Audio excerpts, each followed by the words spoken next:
Okay, everybody, we are going to go ahead and start the town hall. Thank you for coming. This is a great auditorium and a great space. We're excited to be here at the Pasadena Conservatory of Music. So welcome to the District 2 Town Hall, and first I would like to really thank the Pasadena Conservatory of Music.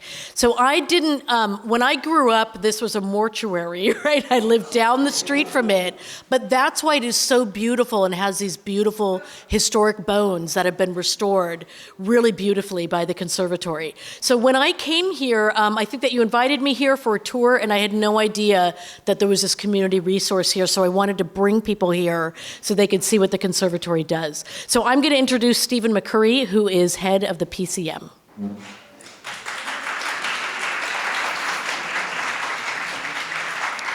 Hello, I'm the executive director. Welcome to the Pasadena Conservatory of Music. We are thrilled to be hosting Vice Mayor Felicia Williams' Town Hall. I think there's some important city folks here that she'll introduce later on.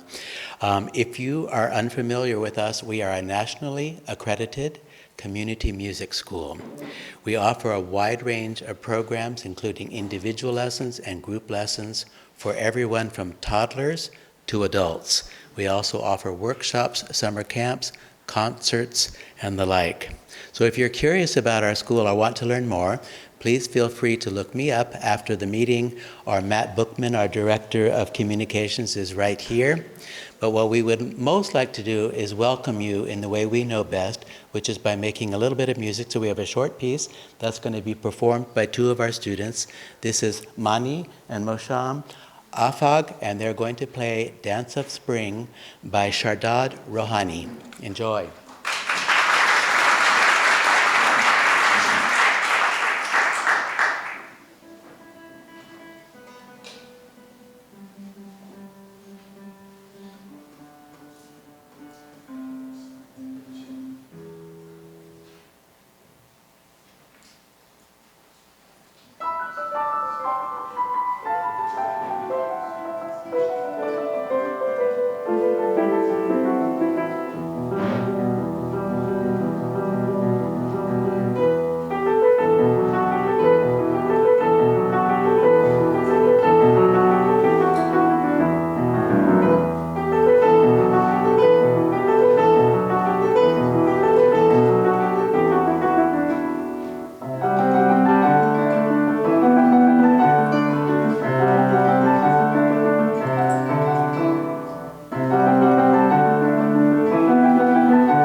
Thank you so much. That was absolutely beautiful.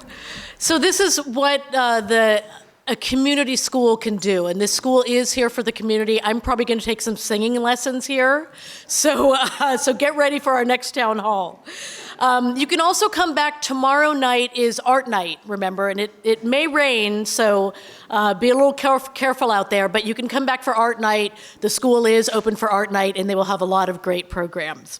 So first, I would like to just thank a lot of the city staff that has come out. Just wave if you're city staff. I think we have the police department and Parks and Rec here, and also the executive staff. And then also, if you are a commissioner volunteering your time for the city, please stand up and be recognized. We have a lot of our commissioners here. Thank you, everybody.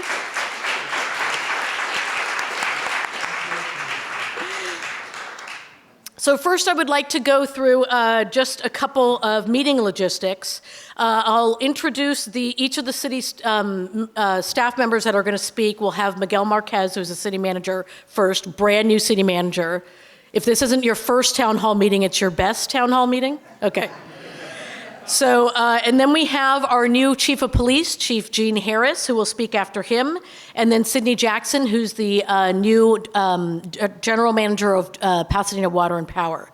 And so once each of them speak and talk about, they're going to talk about what they've seen so far, what their plans are, and then we'll have room for Q&A after each of the speakers, and then we will open it up at the end for general Q&A. And a couple, the restrooms are through these double doors here to the right. And we also have Zoom. We are broadcasting on Zoom. So if you have a question on Zoom, if you can submit it into the Q&A box, the Q&A is enabled, I believe. Okay. So you can submit it into the Q&A box, and we'll try to get to the questions online as well. And then we did receive some questions by email, so we will try to answer those incorporate them into our presentations, but try to answer those as well. And lastly, just a couple of events coming up. First, it's Women's History Month, the month of March. So in addition to a lot of wonderful events around the city, I am hosting a women's self-defense class on Saturday, March 18th at 9 a.m. And so, and this came about, I'm hosting it with the Pasadena Foothill Area Realtors. And this came about because one of the female realtors had a very scary experience at an open house when she was there by herself. And she called me and said, do we have any self-defense classes or something like that? And I said, you know what, let's put one together. So this is the first time we're doing it. So it is with the realtors, and people are welcome. You're welcome if you're a man too. So it'll be in McDonald Park, and it's sort of in the grassy area next to the pickleball courts. Do we have any pickleball players here tonight? Okay, just making sure. So it'll be next to the pickleball courts, and that's Saturday, March 18th at 9 a.m. We also have a community compost facility. It's the first one in Pasadena and one of the few kind of in this area, and it's in McDonald Park. So if you go and sign up, you can sign up online. There's a website, and you can take your compost there. Instead of having it driven hundreds of miles around Southern California, we can reduce the emissions by dropping your compost there at the box, and then you can come and pick up compost to put in your garden when it's done cooking. So that's in McDonald Park. And then the Bungalow Heaven Home Tour is back in person. And that's Sunday, April 30th. And you can buy tickets to the Bungalow Heaven Home Tour online. And lastly, we wanted to really get out to the constituents. Last year, the City Council made a decision for health reasons and for environmental reasons and for noise reasons to ban the use of gas-powered leaf blowers. And so that is going into effect on April 28th, but we really want to make sure that our landscapers and gardeners have that information. They have the rebate information to be able to replace their gas leaf blower with an electric leaf blower. And so there's a lot of information online, and we'll keep pushing that information out to our constituents. So with that, that's my last announcement. I'm going to turn it over to our new city manager, Miguel Márquez.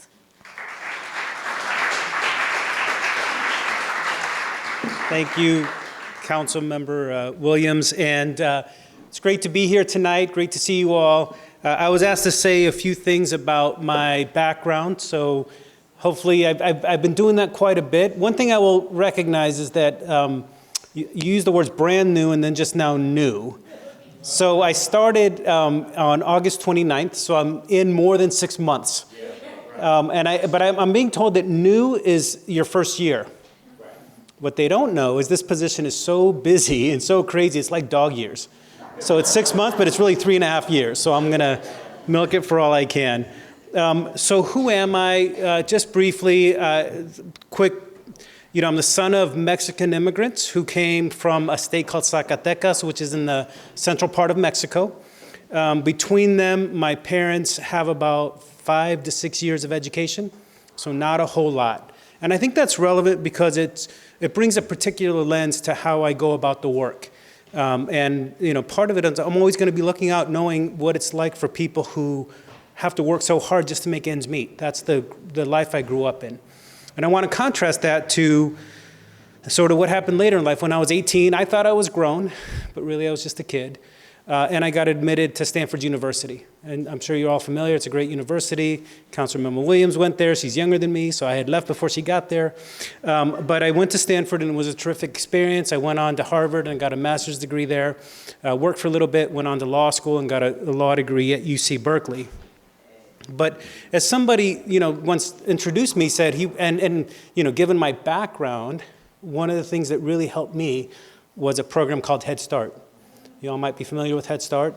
It's pre-kindergarten, taught me some English before I went to school, and I think that really helped. So somebody said, this is a guy who went from Head Start to Harvard, and it's actually true. It's kind of a neat way to summarize my existence before and after college and everything that brought to me. Since then, I did start my law practice in a private firm called Cooley Godward, doing transactional work for high-tech companies, Wall Street kind of stuff, and found that it's fine turning millionaires into billionaires. This is right before the 2001 dot-com bust. So I was in the thick of all that and decided, it's interesting work, it's great, but it's not really what I'm about. It doesn't respect where I came from and the people that need help. So I changed my career path and went to the County of San Mateo. If you're unfamiliar, counties are the safety nets for society. They run, indigent medical services, mental health services for the indigent, child welfare services, et cetera. And that work really spoke to me. So in the course of my career, I was a lawyer for the County of San Mateo, the City and County of San Francisco, the San Francisco Unified School District, and the County of Santa Clara. I think some of the work that I was involved in got the attention of the governor. It was not my idea, but he then appointed me to serve on the Court of Appeal up in Northern California, where I was an associate justice for about 4 years. And then the county where I had worked, they knew who I was. I had been the chief legal officer for the county. They said, please come back, there's an opening, we'd love to have you be our chief operating officer. So I came back to the County of Santa Clara, which is a county that has about 23,000 employees. It's a very big entity, about $11.5 billion budget, and I was the chief operating officer for about 6 years. So I did that, and then felt I had the best public sector job in all of Northern California. But I have my extended family lives down here in Long Beach in Southern California, so I said, well, I'll move, but only if I find the best public sector job in Southern California. So I found it. Yeah, it's the center of the universe, that's right. It's not just about California, it's about the universe. So I came down here and it's been terrific for 6 months now. So what have we done in the last 6 months? Some of the things I think are important, it's a little bit behind the scenes, but when I came here, there was ongoing negotiations with our police union, and we were able to get in there and cut a deal, and we got a 4-year contract with not just police, but with fire. Our public safety, cities doing police and fire, it's so incredibly important. And we brought labor peace to that for at least the next 4 years. So I think that's a really important step that we took. That happened just when I got here. And the other big thing is I've been hiring people, trying to build a team. Tonight you're going to hear from our new police chief. I don't know if I can still call you new. I think so. He came in 2023, so he's still new, Chief Gene Harris, and you'll hear from him in a minute. And I also hired our new General Manager of Water and Power, Sidney Jackson. And most recently, I just, this past Monday, appointed 2 new Assistant City Managers, David Reyes, who's will be starting and he's already the acting assistant city manager. On Monday, he'll get the acting stricken from his title. And then also Brenda Harvey Williams. For those of you who know Brenda, she's currently the director of Parks, which is Parks, Recreation, and Community Services, and she's terrific. She will be the other assistant city manager that I've hired. And then on Wednesday, we announced that I appointed Tiffany Jacobs Quinn to be the Director of Human Resources, and Jennifer Page to be our Director of Planning.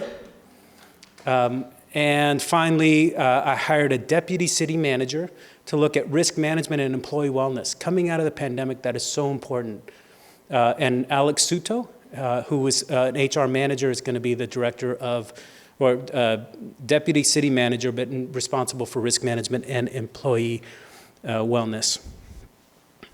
So apart from hiring people, we also worked on a resolution that set a goal for the city to become carbon-free by 2030. So that was passed.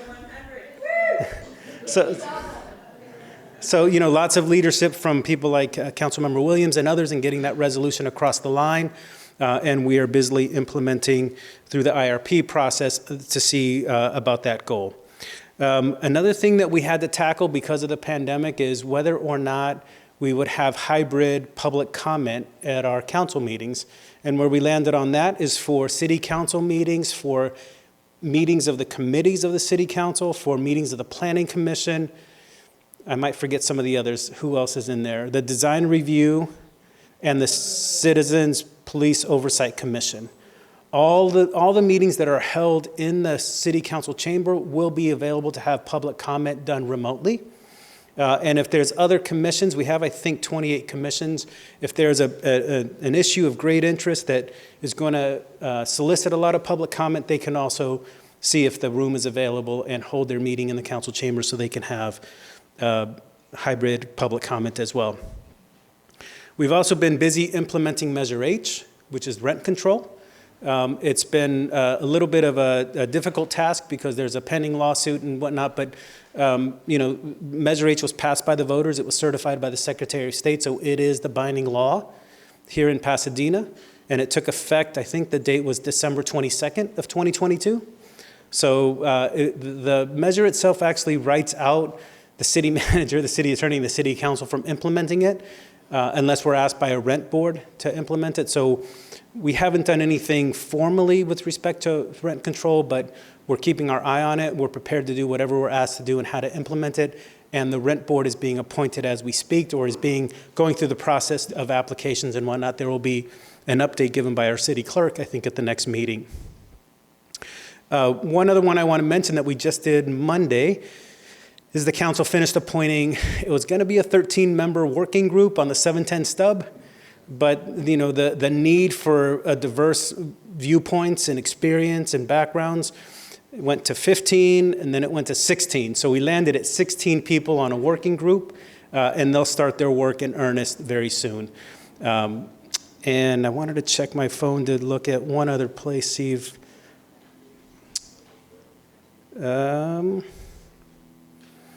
and just the very last thing that we're working on, just for people to know, there's just been fundamental changes in college football. If you're paying attention with UCLA and USC going to the Big Ten, with the playoffs, college playoffs starting early. So we're working very closely with the Tournament of Roses and with the RBOC, trying our best to protect, you know, our tradition of having the Rose Bowl games played January 1st at 2 p.m. You know, for me, there's just a lot of money in college football. And it turns out that most eyeballs watch the game on January 1st. So I think we have a pretty good shot at keeping our tradition alive because we are so popular and everybody here, I'm sure, contributes in their own way. And it's such a special event that I think it's going to be something that we'll do our level best to make sure it happens at least as often as possible, if not every time. Let's see. I think that might be sort of, you know, I guess where do we go from here? Just to give you a vision of, for me as city manager, my fundamental task is to deliver municipal services, best in class. We got to keep the trash picked up, the sewage working, the water running, the power on, everything else. That's going to take 80 to 90% of our bandwidth, because it's hard to run a city, and especially in this weather, as you all have experienced. But other things we're going to work on, as I said, rent control on the 710 stub. We have to keep our eye on homelessness and affordable housing. It's a big issue that we're constantly working on. I don't know if you've worked with Bill Wong. He's terrific, our head of housing. We have to work on not just the 2030 resolution, but climate change all around. It's an existential threat to us. We have to keep our eye on DEIA, diversity, equity, inclusion, and access issues for the city. And then finally, a big one is guns. There's just too many darn guns in our city, and we got to do things about it. Maybe the chief can answer more about that. I don't want to steal your thunder, but I know you and your department have taken off hundreds, literally hundreds of guns from the street in your work, and so we're all grateful for that. So with that, I think I don't want to spend too much time, but I know you wanted me to be available for questions if you'd like me to.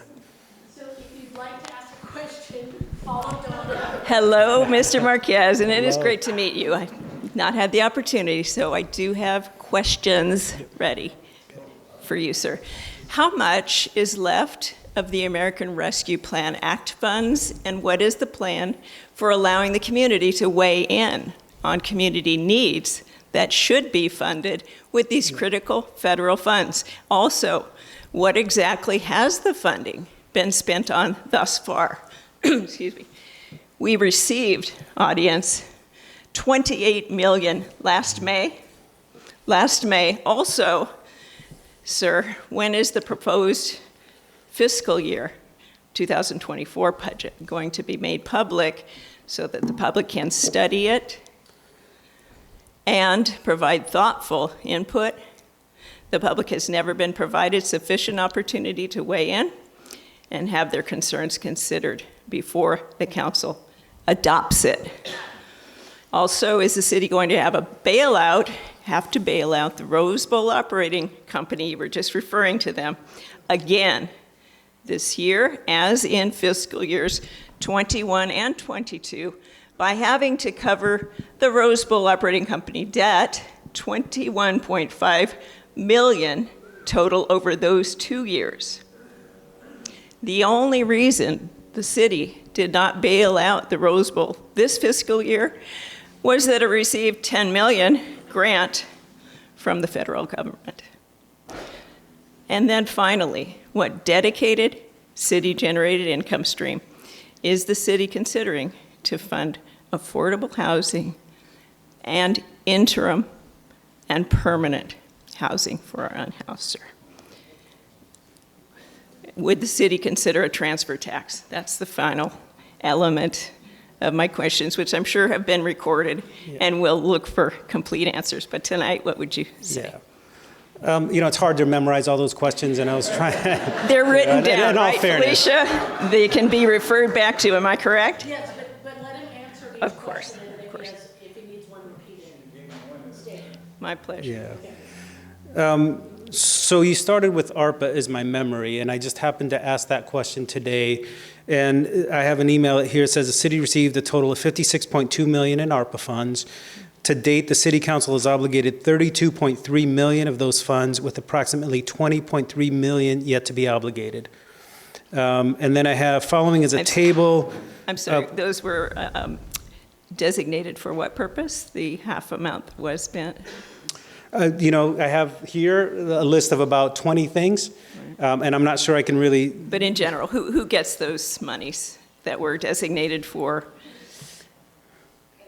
Yeah, it's a list of relief. about 2025. Pandemic relief for the people. Can you help us understand? I'm sorry, I missed the question. Oh, since the funds were actually designated for pandemic relief for people, can you help us understand exactly how the people of Pasadena benefited from those federal funds? I'd have to, I've just got this email this afternoon, so I haven't studied it. I do know we have a public health department, and we did an awful lot of good work to try and get people vaccinated. Those I were know free vaccines. it'd be helpful if I could respond, because it sounds like you want me to answer the question you want me to answer in your way. And let me just try to respond to the question you asked. I don't know, because I wasn't here. It's a lot of money, and it's in many, many, many different categories. But this city, when I looked at coming here, saw what the city was doing on COVID, and I came from a county which has, generally speaking, public health departments are in counties. Here, we're one of 3 cities in California. It's Long Beach, Pasadena, and Berkeley that have their own public health departments, and they just did an amazing job. I actually don't know of a place, and I was doing this work for about 2.5 years before I got here. I don't know of a place that has a higher vaccination rate than Pasadena. Yeah, we were at 99%, I think it was. It was just incredible. And all those things cost money. We also, the ARPA funding, we certainly have allocated in compliance with all of the guidelines that the federal government gave to us for it. You know, from the nature of the question and whatnot, I suspect it's not the way you would have spent it, but it was certainly The way many advocates in this city Sure. would like to see those funds that are remaining. But the money certainly was spent as was proposed, and that's the process. Staff proposes how to spend those funds, and the city council listens, debates, and they decide. So we have the $20.3 million yet to be obligated. That funding will be a part of our budget discussions that are upcoming. Those discussions happen in the April, May, and then early June is when the budget is adopted. And there will be separate discussions about the $20.3 million. And those discussions internally have started so we can prepare a recommended budget to propose to the council. Those will all happen in open and public meetings, and people can weigh in on their views. With time enough before decision-making is happening in the meeting that public attends. It'll go through the normal process that we've always done. It doesn't sound like you like that normal process, That's what we're hoping you can help bring change to. We have we have to have, let me just decline that call. We have to meet certain deadlines that's in the State Budget Act that tell us when we have to enact a budget. I think it's by July 1st. So, you know, there will be, you know, people work on these budgets, because we have to also find out a budget is your best estimate of revenues and then your best estimate of planned expenses, and they have to balance. And so we're still trying to learn what those revenues are, and that's what puts that crunch on the timing. And once we understand the revenues, we can make a budget proposal, and then we'll have the normal process, as I said. So at this point, I've forgotten the second question. Rose Bowl Operating Committee bailing out. So the Rose Bowl Operating Committee actually operates separate from the city, and they're a management company, but I'm pleased to report they've done a lot of innovative things. They've had to because of the changing nature of college football. They're doing more festivals, more concerts, more different types of events. And as I understand it, and we're going to get a report, I think, in the next council meeting or so, as I understand it, the good news is they have found a way to keep their operating budget to be whole. And that includes paying the debt on the bonds. So, you know, we'll see how that plays out, but that's my latest information, and I think that's terrific news, and I applaud the RBOC and Jens Whedon and his team for what they've done. We have other big problems. The Rose Bowl itself needs a lot of capital improvement. It's 100 years old. It turned 100 years old this year. I'm sorry, last year in 2022. So we'll have to look at that. But on the operating side, they're going to, I think, report, as best as I understand, that they have been able to have sufficient revenues for operating. And finally. And then the last question. Sure, this is the last. Thank you so much, Felicia. Yeah, and then finally, to permanent housing, affordable and interim housing. What are your plans specifically to our very significant housing needs in the city? Yeah, so, you know, on housing, it's largely done by counties where I came from. So we had a big housing department at the county. And so when I came here, I was very pleased to see that Pasadena has its own COC, which is called the Continuum of Care. And back in 2010, we had maybe 1,200 people in what's called the point-in-time homeless count. And last year, in 2022, that number was down to 512, I believe that's the number, of which maybe 300 are sheltered and 200 and some odd are unsheltered. So we've made a lot of progress. And I think the reason we've been able to make that progress, to be quite honest, as I've looked at it, there are only 4 COCs in all of Los Angeles County. Pasadena has one, Burbank has one, Glendale has one, and Long Beach. I think that's right. So maybe there's 5. And then all of the other cities, the county, the city of LA, and the other 80-some cities are part of a separate COC. And they do their own thing. So we are just fortunate to be able to do things on our own, get money directly from HUD.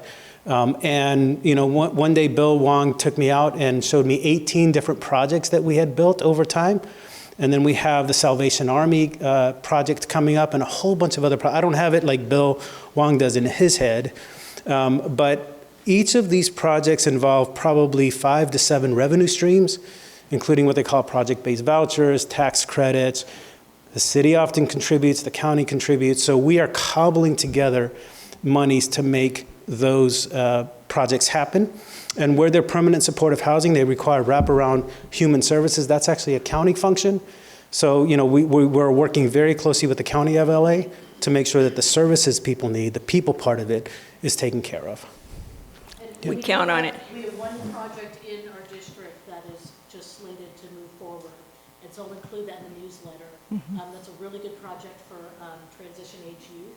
It's a very big need. It is big. And then there's another project with mental health and wraparound services that the mayor can add. Yep. That one's coming soon. Okay, so you'll keep that transfer tax in mind as we go forward with financing these many. Okay, any other questions for the city manager? And we'll do one more set of questions.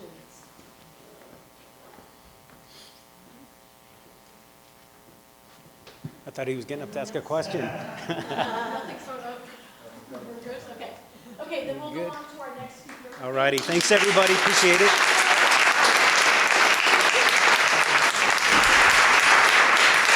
Thank you. So we will go to our next speaker, who is our new Chief of Police, Gene Harris, who comes from the city of San Gabriel. We lucked out.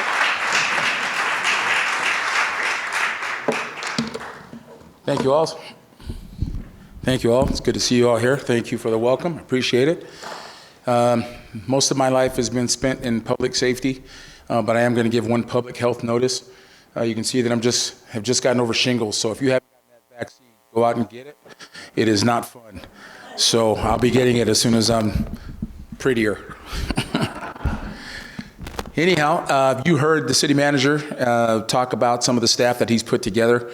And he's a pretty wonderful guy to talk to, as you've heard when he got up here and started speaking and really talking about some of the things that he's going to do in this city, working with the team that he's put together.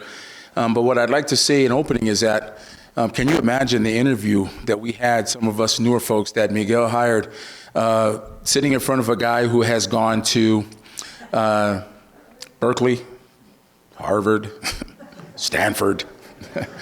You know, me, a Banning High School graduate from LA Unified, man, I'm just trying to keep up, but I really do appreciate it. Really do appreciate it. But he has actually put together a very astute team that we've been working well with. Our executive team is really putting the work in to make sure that we're making the requisite changes to kind of move this city forward. What I found when I got here is that it was already great, and what we told our folks is we're going to advance the greatness. And so that's what we do. It's kind of like a football team that wins the Super Bowl, right?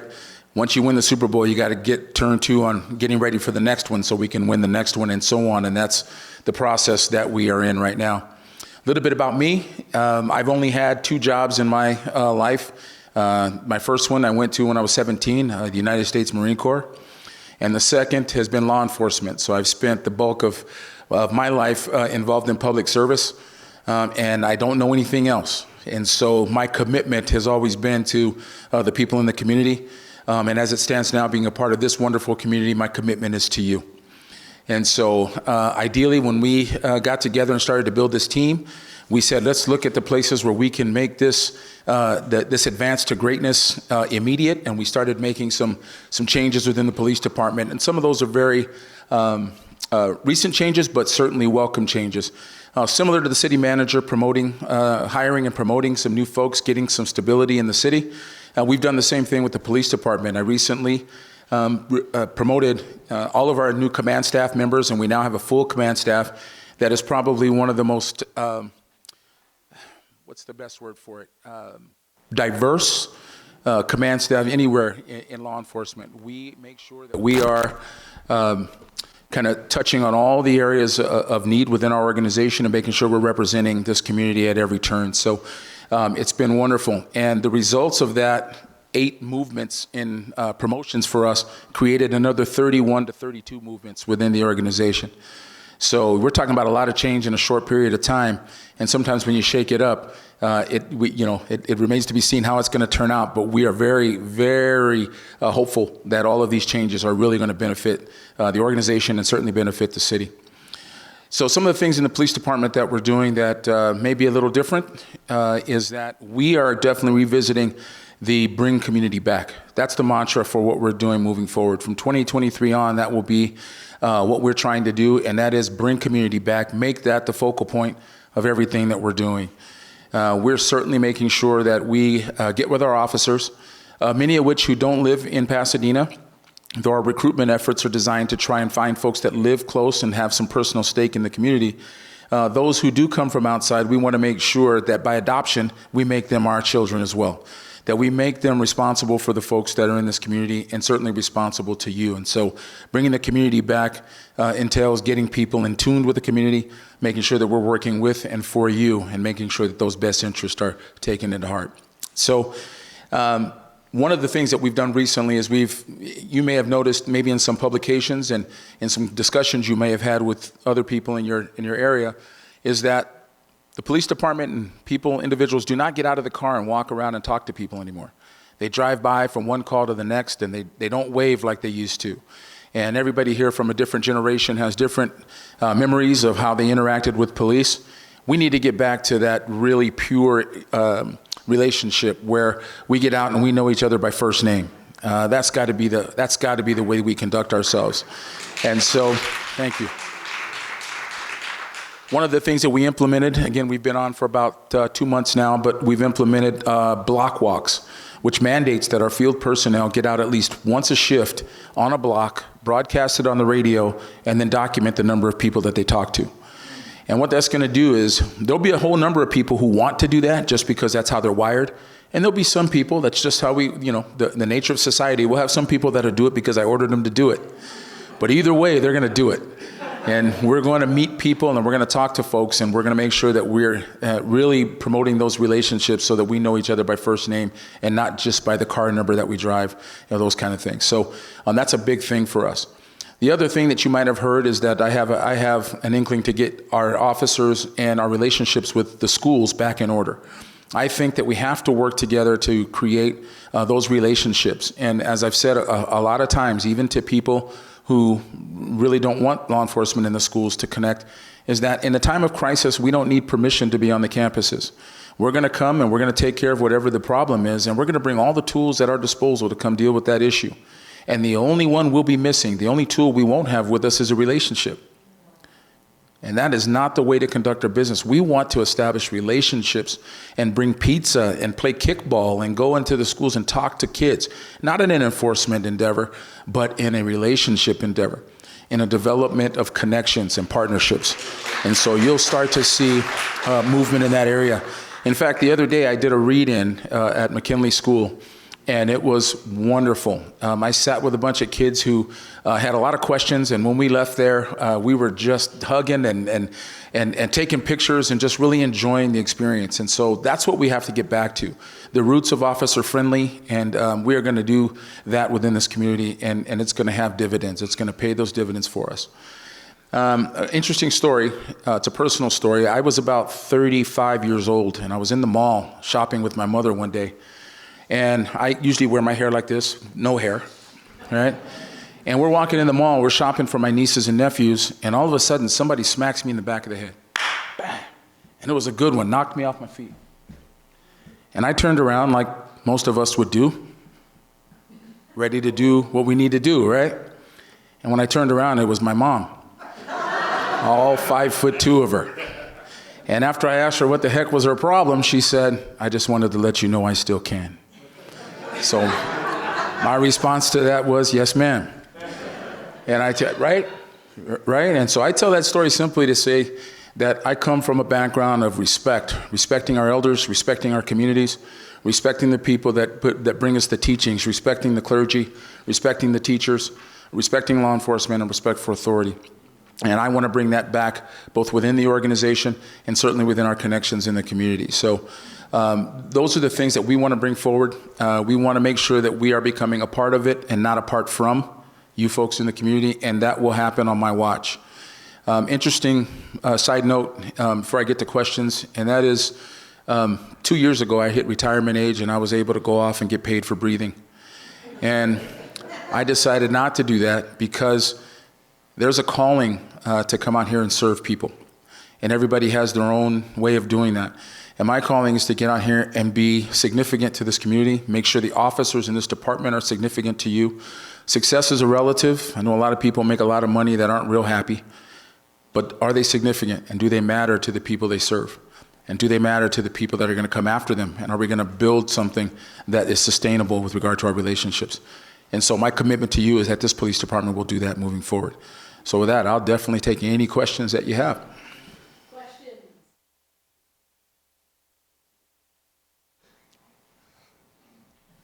Yes. Do you want to come down, or if you, or you can tell me? Okay. How was your staffing? A couple of years ago, I did community policing, and I was really surprised at the number of staff that patrolled the area during certain shifts. I didn't think there was enough. You know, what is your? How many people do you have out there on your day shift, night shift, and evening shift? I know there's a lot of problems in the evening now with people walking around going into people's houses. Well, in a perfect world, I'd have one officer for every member of this community. You would all have a personal guard to be with you at all times. If I could write it, that's how it would be. Staffing is fluid. That is why you hire folks like me and the command staffs, Commander Grisafi, who was here, and other folks, to make sure that we put enough folks out and that we're managing our staffing to provide the requisite service. And so there'll be times where we are fat in our personnel, where we have a lot of people, and there'll be times where we'll be a little lean. We have to work with retirements. We have to work with, injuries, lateral transfers, those kind of things. So we have to constantly manage it. But I will tell you that we are at a place right now where our staffing to provide that knock your socks off service in the city, and we will continue to manage that. We just had a budget discussion today about that very topic. There are going to be times where we have to cut in some places to make up for things in others, but we will definitely manage that to the benefit of the community. So I think right now we're looking pretty good. What's the number? I'd have to get the exact numbers for you. We have about 390 some odd personnel in the organization, but on our website you can find some of our staffing and deployment levels, and you can get some of the exact numbers. But if you give me a call, I'll give you the exact numbers. I don't have them off the top of my head. Okay? Yes, ma'am. Hello, I have a question. Sure. I was wondering if you're going to be working with the special needs community to build a bond and have special needs training for how to treat our special community. Yes. And we do that on a regular basis now. In fact, the state has required that we have perishable skills training in that area. And so for us, we're going to go well beyond what we're required to do, and we're going to do those things that really bring us into continuity with the community. So it is important that we understand that segment of our demographic, and it is important that we provide the best level of service that we have. So we have units within our department that are constantly engaged in dealing with folks from that demographic. So the answer to that is an absolute and resounding yes. Okay, thank you. You're welcome.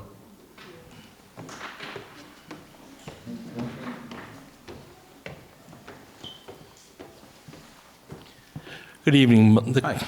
Hi. The question that I had is I noticed that you were talking about outreach with the people on the streets, and I noticed you have foot officers on foot beat in some areas. Have you thought about bringing back the officers on bikes? I know this is before your time. That's the last time I think you folks had it was about more than 10 years ago. Officers on a bike. I think we still have officers on bicycles now. I think sometimes it becomes a collateral duty instead of that often seeing them out there all the time on regular patrol. But that's, again, part of that management, right? We have to look at the priorities. Sometimes the priorities are going to be something other than bikes. And then the priorities come back to bikes, and we have to manage that. So we do have the bicycle patrol folks that are out there. It is a viable tool, and we'll continue to use it. Okay, thank you very much. You're welcome, sir. Okay. Okay, yeah.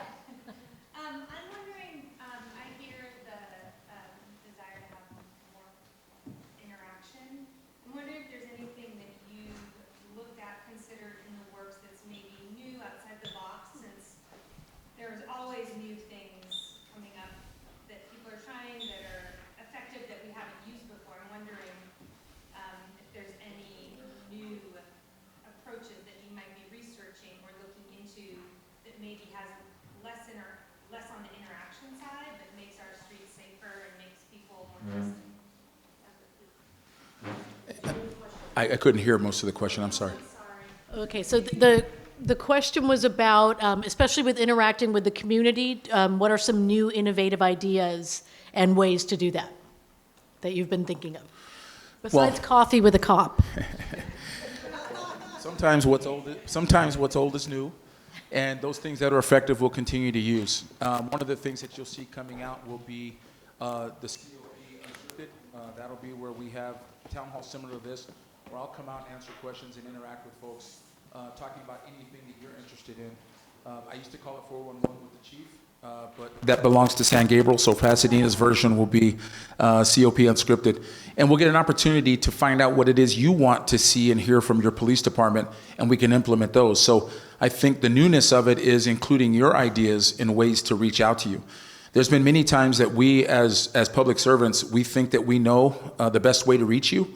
And the one thing we don't do is listen to what your suggestions are and ways to reach out to segments of the community. The city manager and I sat recently with an entire group of nonprofits, got an opportunity to interact with them and try to figure out what it is that they want, so that we can provide that level of service and go back to our shops and implement some of that newness, because the ideas have to work outside of just those of us in public safety, or else typically those ideas will just be recycled. Technology is a big thing. How do we get the most information out to the most people in the most effective way? So ideally, we want to entertain technology. And so simple things like in our promotional list, guess what happens? We read law enforcement magazines. We read law enforcement issued writings. But we need to start focusing on technology today. And we need to start focusing on business and how to make sure we're promoting that and bringing businesses here through effective policing. And so there are ways to try to interact with folks in a way that we build instead of just maintain. And so I think in short, those are some of the things that we want to do. They're not specific ideas, but they are general ideas to promote those specific ideas, and we want the help from folks like you. Thank you. Mm-hmm. And we're actually going, in the interest of time, we're going to go to the next speaker, which is Sidney. But we're going to be here, go to the mic. Thank you. No worries.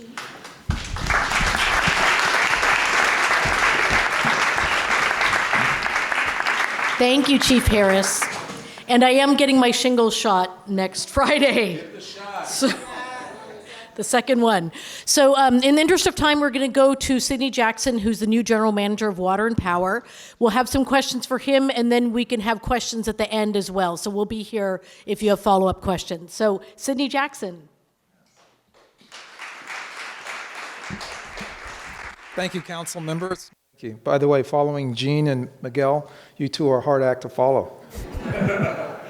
But again, I'm pleased to be here today.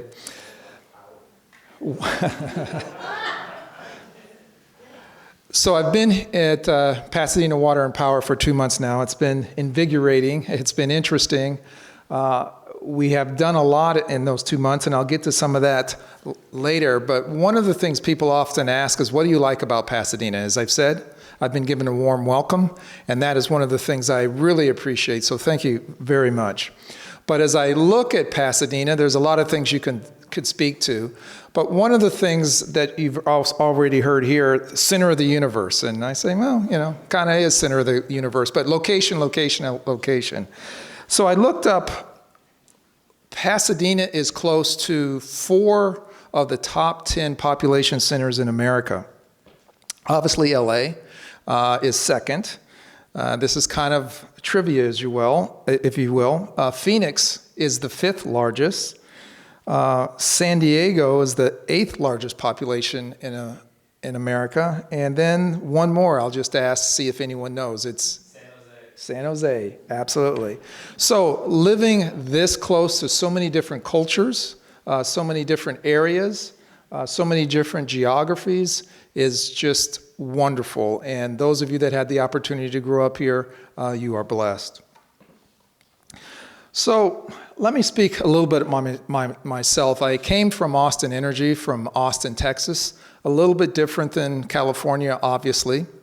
I was chief operating officer there, and prior to that, I've served in various roles within the electric industry, from ISOs, similar to California ISO, to investor-owned utilities, similar to Edison, to also municipal utilities as well. where I've managed both electric and water, and it has been a rewarding career. It used to be when we first started out in the electric industry, it was just a tangential, providing water, providing power. But now we see that it is essential to human dignity, it's essential to human life, it's essential to polite society.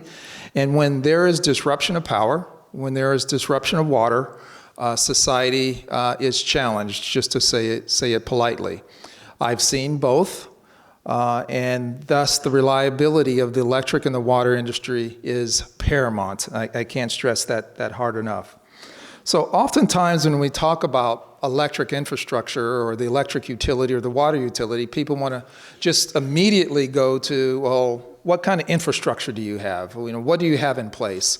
And all that is important, but what I'd like to emphasize, at least for a start, is the 450 team members that make up Pasadena Water and Power.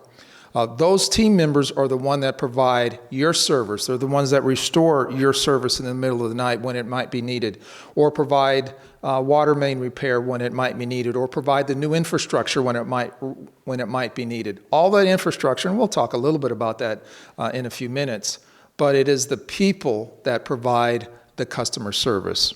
One of the tenets of public power, meaning a publicly owned utility by its citizens, is that we're community controlled and we are responsive to the community. It is something that we don't take lightly at Pasadena Water and Power. So let me just speak real quickly about water and power infrastructure. So from the asset side, just looking at the water side, a lot of things people don't recognize often. So the Arroyo Seco Basin, the base of the San Gabriel Mountains, the watershed, the Raymond Basin Aquifer, a tremendous asset for the community. The drinking water, the groundwater that comes there, and the responsibility that we have to protect it, to help replenish it, and to use it in a constructive way is a tremendous asset to the community. We can talk for hours and hours about that, but just to keep things moving. On the water side, we've got over 500 miles of water main in this community. That distribution is essential to making sure that we can deliver water timely, on time, effectively, at the right pressures, and so forth. Number of reservoirs, 14 water reservoirs, over 110 million gallons of capacity. We've got one main water treatment plant, and we're growing that as well. Over 38,000 water services in our community. And then from a water supply standpoint, we've got allocations from Metropolitan Water District and our participation with them, as well as the State Water Project. So generous resources that we have to care for. And let's move to the electric side. On the electric side, just looking at the infrastructure, over 23 square miles of service territory, 67,000 power accounts. Uniquely, 70% of the sales, the electric sales, are commercial and industrial, with 30% of the sales residential, but completely swapped when it comes to the number of customers. 70% of our customers are residential, while 30% are commercial and industrial. Over 1,500 miles of electrical infrastructure, whether it's overhead lines or underground, that we maintain that are in service. Over 11,000 distribution poles, 11 substations, peak load over 320 megawatts. We're expanding our growing EV charging infrastructure. We've got various pilot projects, such as our power quality and resistance associated with distribution pole top batteries. And we have a generation portfolio that is diverse and will be growing even more diverse to include wind, hydro, landfill gas, solar, and our newest geothermal. So when we speak about all of those assets, all important, they represent millions and millions of dollars of infrastructure investment. But again, go back to, if we don't have good people that are committed to the community, which I'm proud to say that we have at Water and Power, all of those assets are not maximized and utilized to the fullest ability.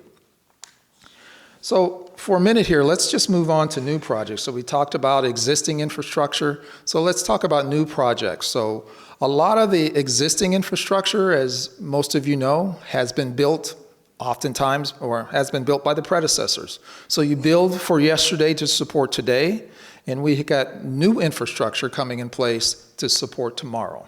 And it is important that we meet tomorrow's growth. We meet tomorrow's growth in a timely way, and we meet it also in a way that supports conservation. So new projects, we have Garfield well replacement, and that refurbishment is ongoing. That is a significant project to replace old infrastructure. Sunset Reservoir well is still in process in the final design phases.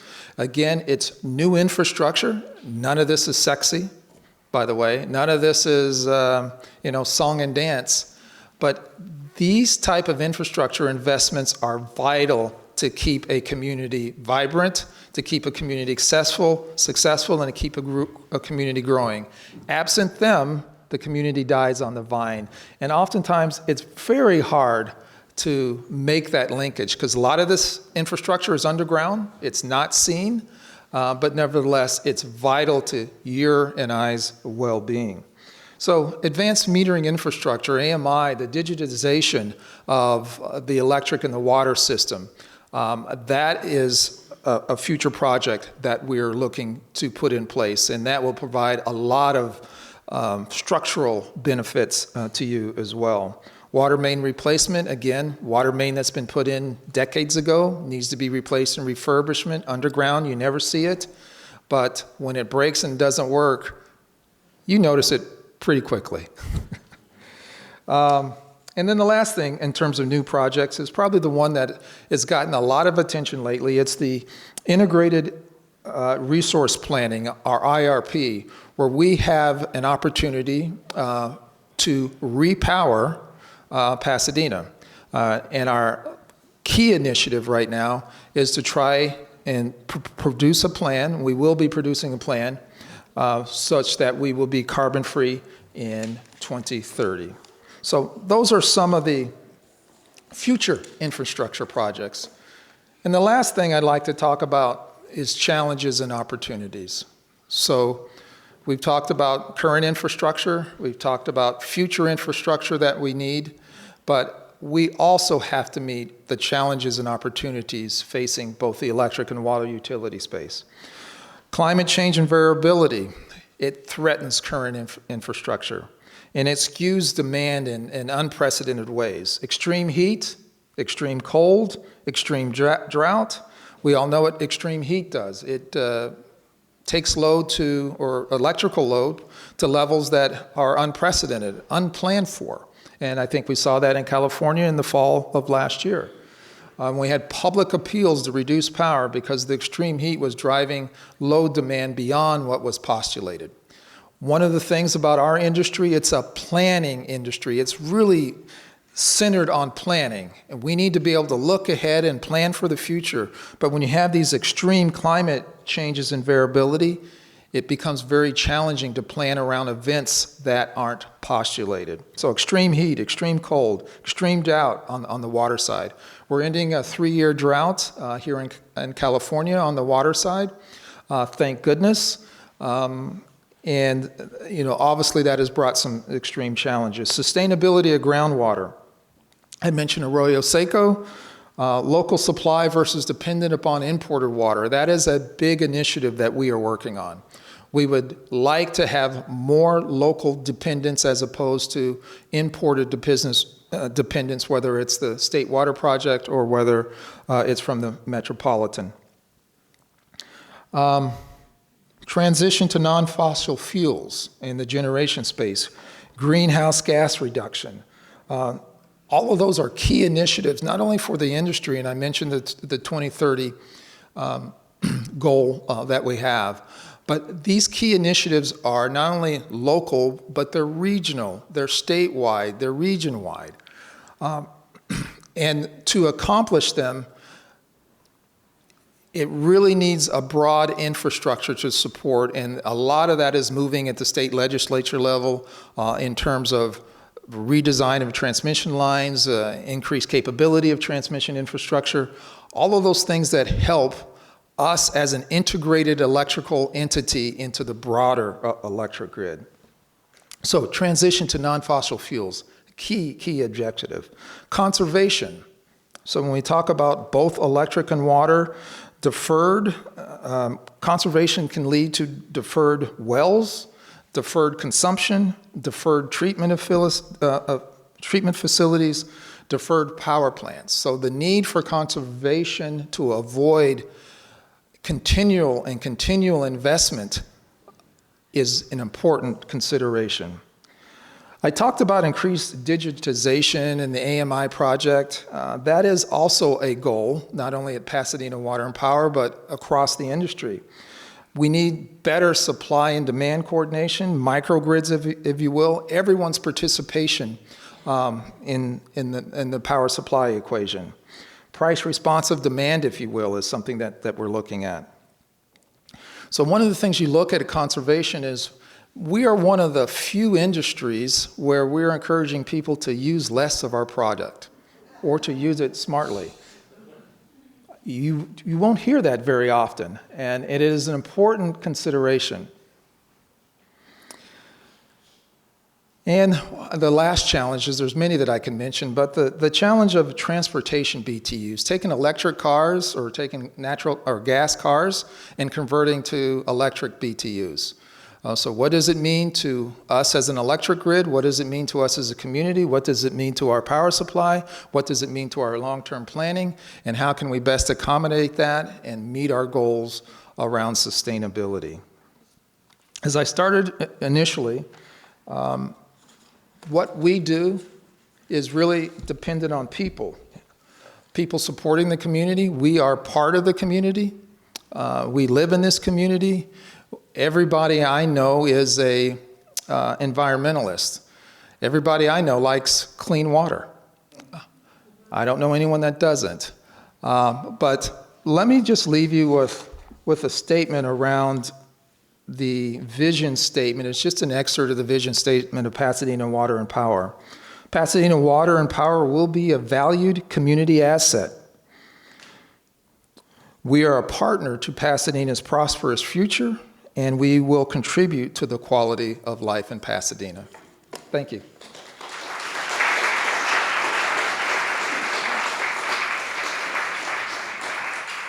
Okay, so we had one question come in online for you from Christine Salata. And are there any plans to treat wastewater to make drinking water? And any plans to catch rainwater on a larger scale instead of letting it run to the ocean? Well, the short answer is yes, yes, yes, and yes. Not all of that is being postulated at Pasadena Water and Power, but the water community is a large community and different factions are working on different things, but actually capturing stored water, capturing the deluge when it comes is an important aspect. But yes, looking at the water equation, we're going to have to expand our capability, and whether it's brown water used for maybe lawn watering or golf courses, recycling water doesn't necessarily have to be drinking water, but it can be used for other things as well.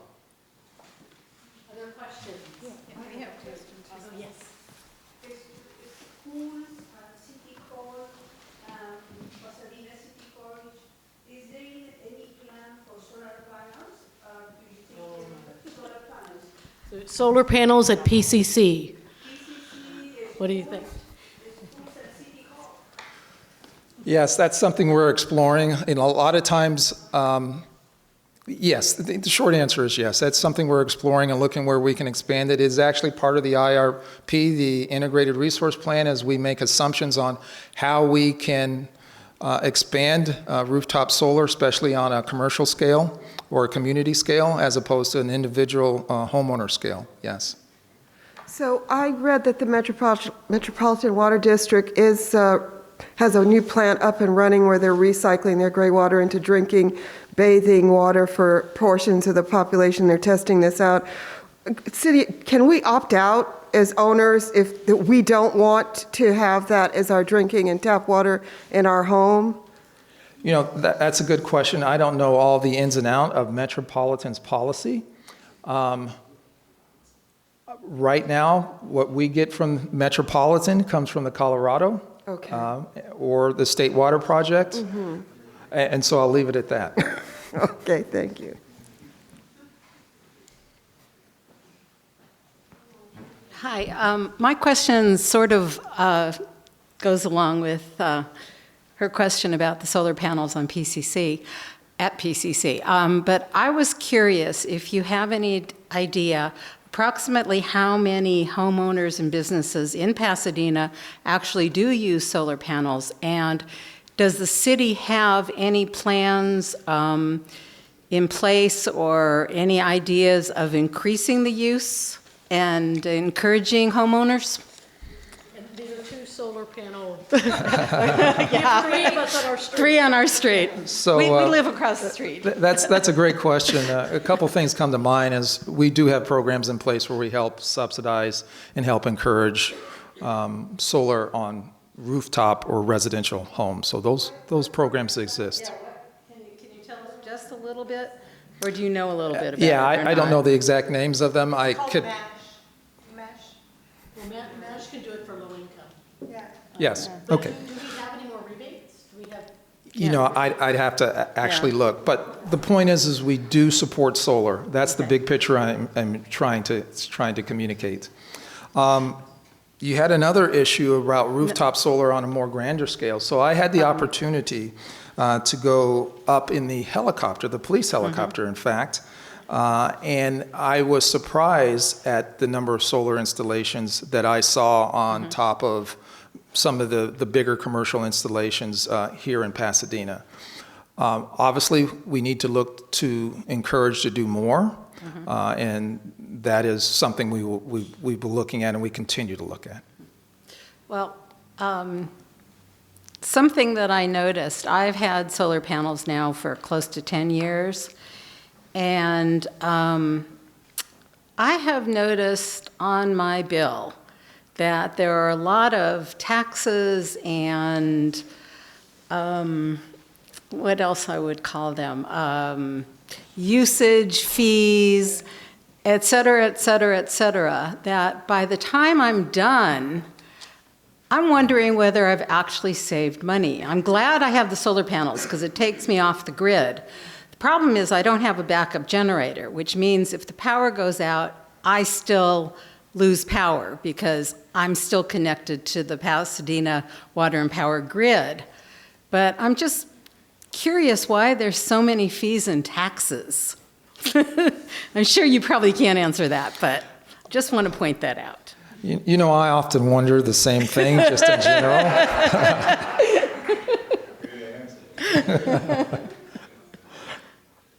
I know I put you on the spot. I'm sorry. Yeah, so you had one part of the question I can answer. You're talking connected to the grid, and you have charges and the like, but I don't know if there was a question there beyond that. So. No, I just noticed that. No, because when I went on to solar, I was under the assumption that if the power went out in Pasadena, I would have power. But then I found out no, because my power is still attached to the grid because I'm feeding into you. I'm giving you my extra power. Right. So I'm still on the grid. So now I know what I out. wanted to answer. I have a self-serving answer here. Yeah. So Pasadena Water and Power has some of the highest reliability rates in the country based on metrics that are common to industry. And so I'll just give you that reassurance that you're in good hands statistically by far compared to most anywhere in the country. Oh, good. Thank you. Yeah. Yeah, but you go out too. Oh, you're on the other side. That's right. Mr. Jackson, we met before the meeting? Yes. Yeah. I truly actually hope that our reliability is challenged, because it will be. It will be. But right now, as you know, through Pasadena 100, I hope you've met Cynthia Connolly and a few of our leads, Sam Burnt and others. We had over 100 people on a Zoom just yesterday with Professor Mark Jacobson from Stanford, sir. He's a founder of Solutions Projects. And basically, his book says, "No miracles needed. How today's tech can save our climate and clean our air." The solutions are there. And many on our team actually are JPL folks, brilliant minds who are ready and willing to, and are on the STAG, right? So, going back to this Professor Jackson, he and students published plans for 53 towns and cities, 74 metro areas, like Palo Alto, for example, who already, right, have enacted policies, as we just did, to transition to 100% renewable energy, in our case, by 2030. You're with me so far? By 2030. The question, sir, is it's extremely important. It should be to everyone in this room, but I'll be a spokesperson for everyone, because that our utility, PWP, transition to renewable energy. And so what can you and will you do, sir, to work fast, quickly, as soon as possible toward that goal without saying we've got perfectly reliable energy, because it isn't for very long. We've got severe threats ahead of us. Appreciate your comments. Yeah. Sure. This renewables are actually less expensive when we take advantage of incentives, et cetera. We still have power plants that we have to pay for 30 years. So you add the costs. Because in October, after this community of Pasadena 100 started working, let me try to just we address a few things. actually went to more coal. So 49% coal that this city relies upon right now. My predecessors, going back to 2018 at the IRP for 2018, they were very conscious, and I salute them. In 2018, they decided we will no longer participate in the IPP Intermountain Power Project. That was a natural gas facility, coal facility, and that is being converted to natural gas, and yet we chose not to participate as it converts in 2027, and we withdrew our participation also effective around the 2027 timeframe. That was a bold statement. So when you talk about doing something immediately, I will point to that Pasadena Water and Power is a leader in many respects already. We are well ahead of state mandates. We are well ahead of state targets in terms of renewable and greenhouse gas reduction. And more importantly, as we approach 2027, which was announced again in 2018, we will be effectively 90% greenhouse gas free. Now, with the climate resolution, we are looking to do better. We are looking to improve that, where we can do it reliably, we can do it economically, and have the environmental stewardship. We are studying that, and we will be producing a plan that effectively provides us various pathways. Do you have a timeline? But I'm not finished yet. Having come from, if you look at vulnerable communities, and when I talk about water and power, it is life and death. I'm giving you my personal perspective. I came from Texas, where we had the polar vortex. We had 4 days of extreme cold. We had power plant issues. 40% of the whole state was out of electrical power. Water mains broke. Society became very fragile. So if you look at vulnerable populations, reliability is not optional. Something I've lived. Unfortunately, a lot of times, and I'm not casting shadows on anybody, a lot of times when we do these planning, they become academic and they just become numbers that are in this column and that column. We have to plan for reliable infrastructure. We also have to plan for a rate structure that is sustainable, and environmental sustainability, environmental stewardship is also necessary. But thank you for your comments. Thank you. So we have a couple of questions online about net energy metering 3.0 and whether Pasadena is going to switch from 2.0 to 3.0. And if you have the answer, if not, I can put it in my newsletter, but it's very detailed. Well, you know, it's funny, you know, on your shirt here, it says Councilmember Williams. And any transition to 1.0 to 2.0 to 3.0 probably will have to go through council. It will have to go through council. But to answer your question, the state put out several guidelines on what it thinks is acceptable for solar, the utilities' contribution to solar. And part of that really goes to rate equity. And I have not studied it. I have not had an opportunity. I've been here less than 60 days. I have not had an opportunity to study that. We are on version 1. But I do think from a rate equity standpoint, it would deserve to be reviewed. And I don't think any council member would disagree with that. The review is around rate equity and what we want to do as a public policy. But I'm not a public policy maker. I report to the city manager. The city manager reports to the council and the mayor. Good political answer. Thank you. Thank you.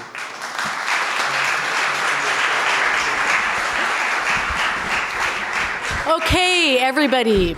So that is the end of our town hall meeting. I do want to thank Uba Tuba, which is across the street. Did you like the empanadas? Yeah. So they just have their wonderful new local business. They're across the street, and they also have acai bowls and other great things there. So we want to thank them for providing the food tonight and give them a shout out. So that's it for tonight. We'll hang around a little bit if you have questions afterwards. But thank you so much for coming, everybody. Go to art night tomorrow night, and stay warm and stay safe. Thank you.